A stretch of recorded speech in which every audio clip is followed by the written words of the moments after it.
วันนี้ข้าพเจ้าจะมาสอนบทเรียนที่5ข้อที่1เนาะเกี่ยวกับเรื่องแมคโครซึ่งแมคโครนี้จะเป็นการ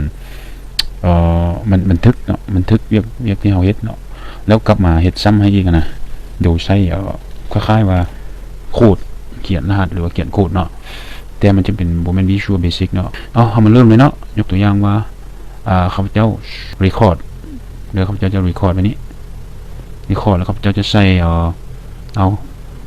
ใส่1ใช่ซะความหมายว่าเป็นแมคโครตัวที่1โอเคเนาะโอเคมันจะบอกใส่1เลยเอาใส่ว่า copy ก็แล้วกัน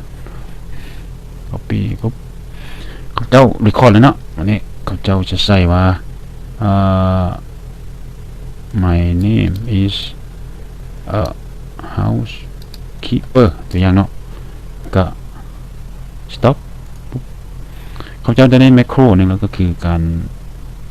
เซฟและเซฟ record ของตัวนี้แหละเราจะเฮ็ดแบบไหนเนาะเพื่อให้มันกลับมาใช้งานนะถ้าเราเซฟเป็นแมคโครไว้แล้วนะเราจะบดต้อง copy อีกเที่ยวหน้ามันใช้ได้เลยเนาะยกตัวอย่างโอเคข้าพเจ้าลืมแล้วเนาะแล้วก่อนจะ activate หรือว่าเฮ็ดเวียกกับแมคโครได้เราก็ต้องมีปุ่มมาซอยเนาะก็คือเขาจะไปตัว developer พวกแมคโครนี่มันจะอยู่ใน developer นะเขาจะเลือกเป็นเครื่องมือนะมาใส่เนาะ insert เดี๋ยวเขาจะเห็นเครื่องมือชนิดมันก็จะฟ้องออกมาว่าเจ้าจะใช้แมคโคร copy บ่อันนี้มันตัวเมื่อกี้อันนี้เขาเจ้าrecord ไว้เนาะก็ติ๊กใส่ copy ตัวนี้ก็โอเคบ่อันนี้จะเป็นปุ่มแล้วนี่เป็นปุ่มใส่เวียกเลยนี่สังเกตได้ว่าติดปุ๊บบ่นี่มันจะออกมาเลยนี่ my name is housekeeper นี่สมมติเจ้าติ๊กชนิดเดี๋ยวคลิกปุ๊บอัน activate เลยก็คือการบันทึกตัวข้อความที่เราเขียนไว้นั้นแล้วใส่ปุ่มมาเห็นอะไรเห็นมันออกมานะปุ๊บบอกออกมาเลยนี่หรือเขาอาจจะ insert ตัวอื่นก็ได้โดย insert เป็นหน้าตาก็ได้เนาะตัวอย่างว่าใส่ insert เป็นหน้าตาสิเราสามารถเห็นปุ่มตัวนี้ได้คือกันโดยไม่ต้องใช้ปุ่มนี้เนาะเราคลิกขวาแล้วไป assign macro ใส่ macro แล้วก็เลือก copy เนาะมันจะออกนี่แหละแล้วก็โอเคหลังจากนี้เนาะข้าพเจ้าติ๊กชนิดเนาะแล้วก็คลิกใส่หน้าคนนี้ปุ๊บออกมาเลยตัวหนังสือที่ว่าแมคโครเขาค่อย copy ไว้มันจะออกมาเลยเนาะวันนี้เราลองมาไป developer กับคืนไปตัวนี้เนาะ record แบบไม้มีนะเขาจะ record เป็นรูปแต้มหรือเป็นหนังสือเนาะโอเค record ปุ๊บเขาจะใส่หัวข้อตัวนี้ว่า drawing ซะเนาะแมคโครของตัวนี้นะก็เลยใส่โอเควันนี้หลังจากเขาจะ record แล้วเนาะก็เริ่มแล้วได้เริ่มอัดแล้วได้กับเจ้าจะเฮ็ดเป็นตัวอย่างว่า record insert หน้าตาตัวนี้แล้วก็เฮ็ดสีนี้ไว้บอกเปลี่ยนสีไปเลยบ่เฮ็ดเรียกไว้เอาแปลงนี้ก็ได้เอาโอเคสมมุติว่าอันนี้เป็นรูปที่ข้าพเจ้าอยากได้เนาะทุกเทื่อต้องมีรูปตัวนี้เนาะ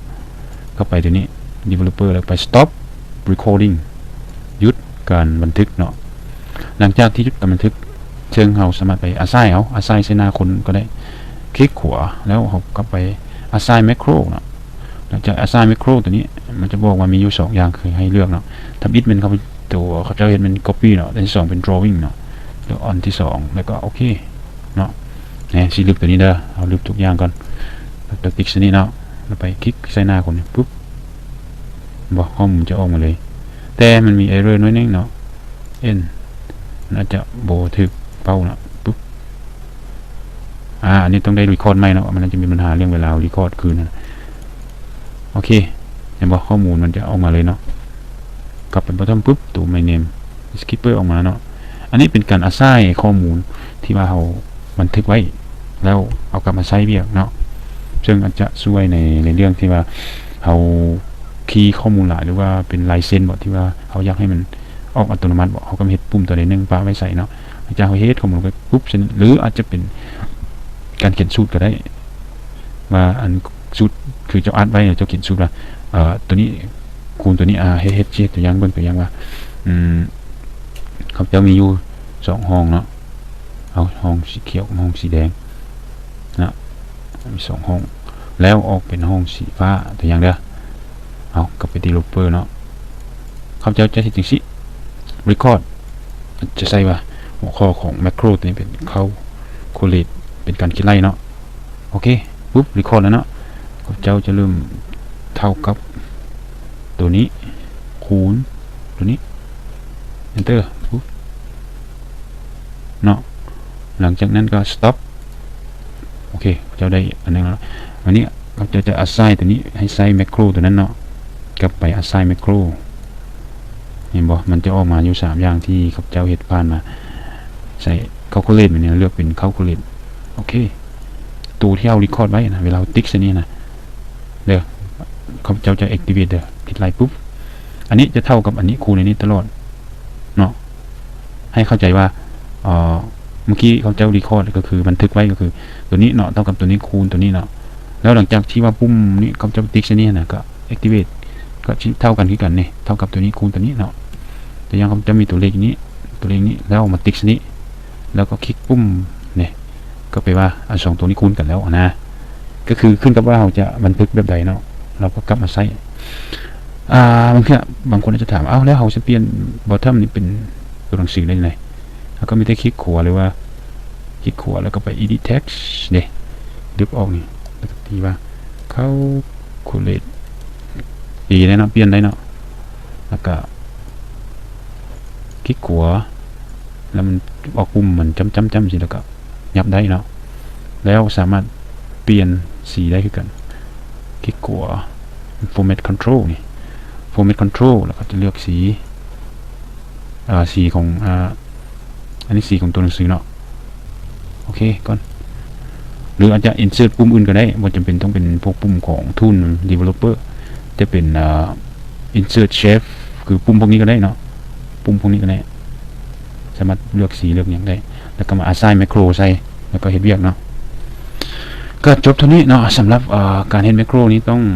ถือว่าช่วยได้ในระยะหนึ่งก็คือเรื่องงานที่ว่าจำเป็นต้องได้เฮ็ดอะไรซ้ำๆไปซ้ำมานะเราสามารถ record ไว้แล้วก็เฮ็ดปุ่มออกมาแล้ว activate มันเนาะแล้วหลังจากนั้นเราเฮ็ดแล้วจะคลิกแล้วมันก็จะออโต้เลยนะอันนี้มันหลักการของ macro เนาะแล้วหวังว่าทุกคนคงจะเข้าใจแล้วถ้ามีปัญหาอย่างหรือว่าเข้าใจตื้มนะก็ส่งข้อความมาแล้วจะได้อธิบายตื้มเนาะจบเท่านี้เนาะขอขอบใจหลายๆ